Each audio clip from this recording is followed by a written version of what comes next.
જય સ્વામિનારાયણ। 22 જુલાઈ એટલે મારા સગાઈનો દિવસ, શુભ સગાઈનો દિવસ। જય સ્વામિનારાયણ। 22 જુલાઈ એટલે મારે શુભ સગાઈનો દિવસ। અને આ સગાઈ કરવા પહેલા મારા હસબન્ડને, મારા સસરાને અને મારા પપ્પાને ખૂબ પાપડ હોણા પડ્યા હતા, ત્યારે આ સગાઈ થઈ છે। તો તમને એમ થતું હશે કે લવ મેરેજ છે, તો ના, મારો અને મારા મામાના છોકરાનું સામે સામું છે, એટલે કે સાટા પદ્ધતિ છે।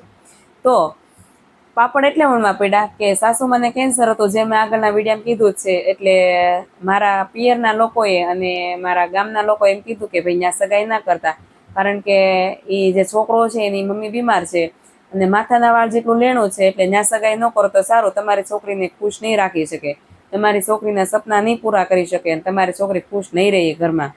તો 15 વર્ષની જર્ની છે અને હું તમને કહી દઉં, અને જે લોકોએ કીધું છે એ મારા વિડીયો જોવે જ છે, મને ખાસ ખબર છે।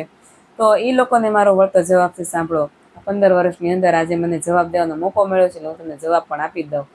તો હા, માથાના વાળ જેટલું લેણું હતું, પણ અમારે અહીંયા બે ભાઈઓ હતા ને, જે ઋતુના પપ્પા અને મારો દિયર, રાત ને દિવસ મહેનત કરી છે ને લેણું કાઢ્યું છે, ખૂબ સંઘર્ષ કર્યો છે, અને આજે ખૂબ સરસ જીવન પણ જીવીએ છીએ બંને ભાઈઓ અને સસરા સાથે। અને સસરાએ કોઈ દી પપ્પાને યાદ નથી આવવા દીધી, નણંદોએ કોઈ દિવસ બેનની યાદ નથી આવવા દીધી, નનકુડા દિયરે તો કોઈ દી મારા ભાઈની પણ યાદ નથી આવવા દીધી। અને હા, હવે મારા દીકરો નથી, તો દીકરા સ્વરૂપે મારો દિયર જ છે અને એના બે દીકરા છે, એ છે।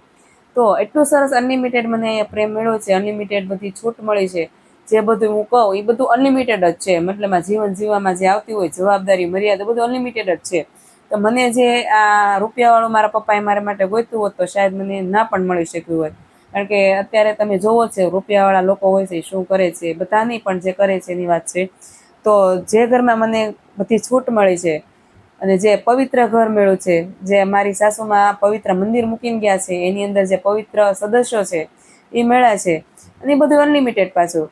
તો પછી આ ઘરમાં સગાઈ શું કામ ના કરું? અને આપણા લોકો જ આપણને પાડે છે, કારણ કે છોકરી સુખમાં જાય છે કે દુઃખમાં જાય છે એ માવતરને ખબર જ હોય છે, અને માવતરે કંઈક જોયું હશે તો સારું વિચારીને જ મને અહીંયા આપ્યું છે ને। ત્યારે મારા મમ્મી પપ્પાએ કીધું કે માણસો સારા છે, બસ મારે ન્યા જ કરવું છે, જો લેણું હશે તો એ બધું પૂરું પાડી દેશે, અને પૂરું પાડી પણ દીધું છે, અને લેણું પણ નીકળી ગયું, અને આજે ખૂબ મસ્ત મજાનું જીવન જીવીએ છીએ। અને 15 વર્ષની અંદરની આ જર્ની છે કે મને કોઈ દી સાંભળતું નથી કે મને આ લોકોએ કડવા શબ્દ કીધા કે મારા દિલને ઠેસ પહોંચે એવું કીધું છે, કોઈ દી એવો કોઈ શબ્દ જ નહીં, કે કોઈ દી એવું ફીલ નથી કરાવ્યું કે હું પારકા ઘરની છું।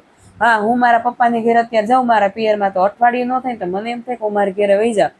તો આ છે 15 વર્ષની અંદરની જર્ની। અને માતા જેટલું લેણું છે ને એ હોય બધાને, એવી જરૂરી નથી કે ન હોય, પણ હું તો એમ કહું કે જે નબળું ઘર હોય, નબળું ઘર નથી હોતું, નબળો આપણો સમય હોય છે, અને જે પરિસ્થિતિ આપણે એવી હોય છે, માણસ નબળો નથી હોતો, કારણ કે મહેનત કરે તો એ આગળ આવે જ છે પાછો।